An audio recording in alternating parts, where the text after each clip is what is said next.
Nebraska wrapping up their second practice of the week here at the Hawks Championship Center. Offensive coordinator Danny Langsdorf and a mixture of offensive and defensive players speaking after practice here today. Welcome to 1400 KLIN. Tommy Rezac, sports director here, recapping a day of practice here at the Hawks. Offensive coordinator Danny Langsdorf, kind of the headliner today, talking for about 9 minutes, really kind of echoing a lot of the thoughts he said in post-game on Saturday night. Really impressed with Tanner Lee's efficient performance, obviously impressed with Trey Bryant, the play of the offensive line out of the gate, but on the flip side of that, he still sees room for improvement for the offensive line.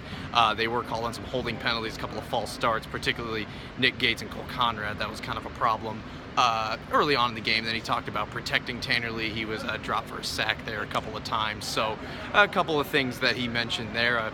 All told, pretty impressed with his receivers as well. A couple of youngsters like J.D. Spielman and Tyjon Lindsey seeing their first real action, and they did pretty well. Obviously, Spielman turned a lot of heads with his kickoff return, and then Tyjon Lindsey getting a couple of catches for yardage in that second half in particular. So all told, 460 yards of offense in that first game. So Danny Langsdorf, can't be anything but overall pleased. There's still some things to clean up. Obviously, a couple drives in that second half stalled out, so he wasn't, not too particularly pleased with that. But first game jitters, first game kinks, getting it out of the way. A lot of chatter this week. If Nebraska is able to finish one of those late drives, maybe it doesn't come down to the final play. So obviously, Coach Langsdorf wants to take a little pressure off that defense of Bob Diaco's as well.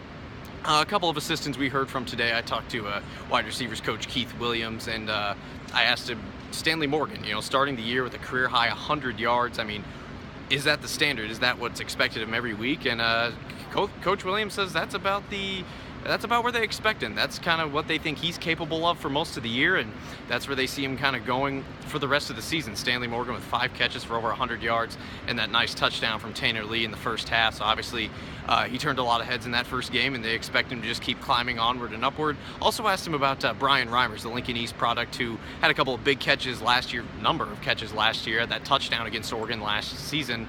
I asked him, where do you see his involvement? He didn't really get in on a lot of plays, and Williams says he's in the rotation, and they plan to involve him as much as they can every week. So if you were hoping to see Brian Reimers out there this past week, well, I think he will probably be seeing the field not only this Saturday, but for a number of Saturdays going forward. There's just a lot of talent in that slot position, particularly with redshirt freshman J.D. Spielman. Elsewhere, DeAndre Thomas, the true freshman defensive tackle, or nose tackle, I should say, playing back up to Mick Stoltenberg, got to go in on that last drive. First time talking to media, a little shy, didn't know exactly what to say, but said he had chills coming out of the tunnel for the first time, and his mom was there, supporting him. So really a pretty good story there from DeAndre Thomas.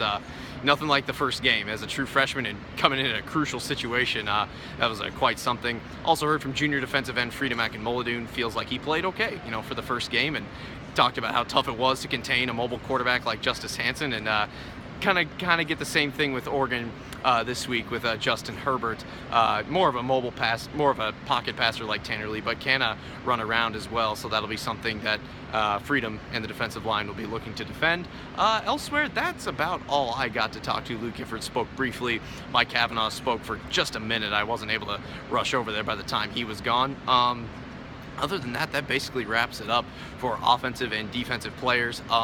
That puts a wrap on the second practice. Nebraska will practice again tomorrow and Thursday, and we will hear from Coach Riley on Thursday. No availability tomorrow, and Mike Riley will give his final thoughts on the week before the team takes off to Eugene, Oregon. Obviously, quite a situation brewing there with the wildfires and the air being labeled as hazardous this morning by kind of local health officials. So that'll be a situation to monitor. Still a 3:30 kickoff scheduled, 10:30 pregame on KLIN, and obviously we'll have all the coverage leading up to that day, and we'll have complete coverage of this practice online at klin.com/Huskers, and we'll be back here on Thursday evening, actually at Memorial Stadium, where Coach Riley, just coach, no players, will address the media one final time before the Oregon game.